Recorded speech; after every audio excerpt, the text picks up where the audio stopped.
Guys, আমি কোয়েল চলে এসেছি আবার একটা নিয়ে ভিডিও নিয়ে তোমাদের সাথে। আজকে সকালবেলায় ঘুম থেকে উঠেই স্নান করে সুন্দর করে সেজে গুজে রেডি হয়ে নিয়েছি।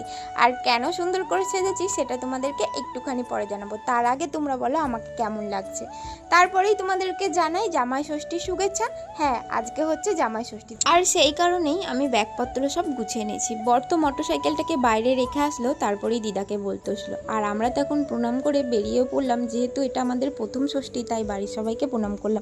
সবাই বলতে থাকে শুধু দিদা, তাই দিদাকে। আর আমার শ্বশুর বাড়ি থেকে আমার বাবার বাড়ির ডিস্টেন্সটা অনেকটা হলেও আমি যেখানে থাকি সেখান থেকে একটুখানি, তো সেই কারণেই আমি সকালবেলায় যাচ্ছি। যদি আমি শ্বশুর বাড়ি থেকে আসতাম তাহলে আমি আগের দিন বিকেলে আসতাম। এখন তো আমি মোটরসাইকেল করে ঠিক ডাইহাটের কাছে চলে এসেছি। আর এখানে এসে আমি নিয়ে নিচ্ছি মিষ্টি, কারণ জামাই যাবে প্রথমবার ষষ্ঠী করতে, আর মিষ্টি না নিলে হয়। তো সবার প্রথমেই আমি মিষ্টির দোকানে এসেছি। আমার তো এখানে মিষ্টি নেওয়া কমপ্লিট হয়ে গেছে। শুধু মিষ্টি না, আমি নিয়েছিলাম দই। আর মিষ্টি দই নেওয়ার পর আবারও আমি চেপে পড়লাম মোটরসাইকেলে, তারপরে চলে এসেছিলাম আমার পাড়ার ভেতরে। তোমরা না দিন দিন খুবই বদমাইশ হয়ে যাচ্ছ, কেন বলো তো? তোমরা আমার প্রত্যেকটা ভিডিওতে চুপি চুপি দেখে চলে যাও, কেউ একটা লাইক কমেন্ট শেয়ার কিচ্ছু করো না, যেটা দেখে আমার একটু ভালো লাগে না। তোমরা যদি আমায় সাপোর্ট না করো তাহলে আমি কিভাবে ভিডিও করব বলো? যাই হোক, ছাড়ো। এখন তো বাড়ি চলে এসেছি, আর এসে দেখি মা এখানে পুজো দিতে যাবে, সেই কারণে জোগাড় করছে। তারপর রেডি হয়ে যাব। আর এখানে ঠাকুমা আমাকে একটা গিফট দিল, যেটা জামাই ষষ্ঠীর গিফট। এই কানেরটা অনেক দিন ধরেই বানিয়ে রেখেছিল মা, ঠাকুমার বাবা তিনজন মিলে, যে আমাকে জামাই ষষ্ঠী আসলেই দেবে। আর কানেরটা তো পেয়ে আমি খুবই খুশি, কানেরটা আমার খুব পছন্দ। তোমাদের কার কার ভালো লেগেছে আমাকে কমেন্টে জানিও।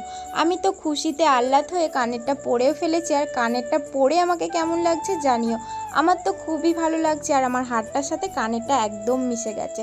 তারপরেই বেরিয়ে পড়লাম আমরা পুজো দেওয়ার জন্যে। আর এখানে আজকে বাড়ির প্রত্যেকটা মানুষ ছিলাম। প্রত্যেকটা মানুষ বলতে দাদা, বৌদি, ঠাকুমা, মা, আমার বর, সবাই মিলে আমরা যাচ্ছিলাম ষষ্ঠীতলায় পুজো দিতে।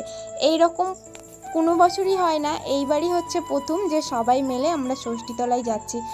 আমার বৌদি না বাপের বাড়ি যাবে না, কারণ ওদের ওখানে ষষ্ঠী নেই। ওদের ওখানে বলতে ওর বাড়িতে ষষ্ঠী নেই, তাই আমার বাবার বাড়িতেই ষষ্ঠীটা হবে।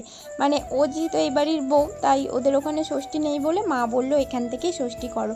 আর এখানে এসে দেখে এখন পুজো হচ্ছে। এদের পুজো হওয়ার পর আমাদের পুজোটা শুরু করবে। আমাদের বলতে এখানে অনেকজন আসে, তারপরে একে একে পুজো হয়। একে একে মানে একসাথে 4-5 জন মিলে পুজো হয়।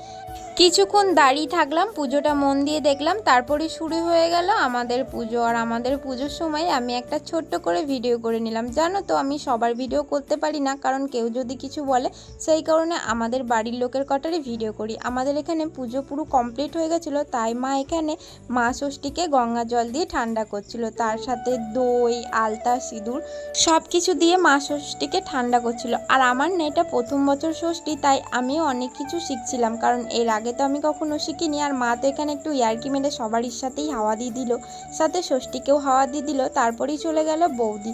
আর বৌদি এখানে জল ঢেলে দেওয়ার পরই আমি দিয়ে নিলাম একটু সিঁদুর আর হলুদ। তার কিছুক্ষণ পরেই মা দিয়ে দিল সবার আগে জামাইকে ষষ্ঠী, কারণ এটা যেহেতু জামাই ষষ্ঠী, তাই জামাইকে দিয়ে শুরু করার পর মেয়েকে দিল, তারপরে বাড়ির প্রত্যেকটা মেম্বারকে দিল, যেমন আমার দাদার মেয়ে দুটোকে, বৌদিকে, ঠাকুমাকে, আরও সবাইকে। তার সাথে পাড়াতেও কিছু দাদা ছিল যাদেরকে মা খুবই ভালোবাসে, সেই দাদা, দিদি সবাইকেই দেয়, কারণ ওদের বাড়ির লোকও আমাদের দেয়। আর আমার ছোট্ট সোনামা এখান থেকে প্রসাদ নিয়ে নিল। বাড়ির প্রসাদ থাকা সত্ত্বেও ও এখান থেকেই নেবে। আর চলে এসেছিলো পূজা বৌদি আর পায়েল দি, ওদের সাথে আর ভিডিও করা হলো না, তাই পায়েল বললো আমাকে একটা ছোট্ট করে ভিডিও নিয়ে নে, তাই ওকে নিয়ে নিলাম। ওকেও আজকে দেখতে খুব সুন্দর লাগছিল। বাড়ির সবাই তো চলে গেছে, আমি এখানে ছিলাম, তাই আমিও এখন বাড়ি চলে যাচ্ছি। আর বাড়ি এসেই দিয়ে নিলাম জামাই ষষ্ঠীর উপহার। প্রথমে তো মাকে দিলাম, তারপরে মাকে বললাম খুলে দেখো কেমন হয়েছে। মা তো বললো খুবই ভালো হয়েছে। তারপরে দিয়ে দিলাম বৌদিকে। যদিও এটা শাশুড়িকে দেওয়ার দরকার, কিন্তু শাশুড়ির সাথে সাথে আমি বাড়ির প্রত্যেকটা মানুষকে দিয়েছি। মায়ের কাছে বাবার আর দাদারটা দেওয়ার পর আমার বর চলে যাচ্ছে ঠাকুমাকে দিতে। আর ঠাকুমা তো শাড়িটা পেয়ে খুবই খুশি হয়ে গেছে, কারণ ঠাকুমার শাড়িটা খুবই পছন্দ হয়েছে। তোমরা হয়তো এই রিয়াকশানটা দেখলেই বুঝতে পারবে। আমি না আজকের ভিডিওটাকে এখানেই স্টপ করছি। ভালো লাগলে লাইক, কমেন্ট, শেয়ার করে দিও। দেখা হচ্ছে নিউ ভিডিওর সাথে। ততদিন ভালো থেকো, সুস্থ থেকো। Tata, bye bye.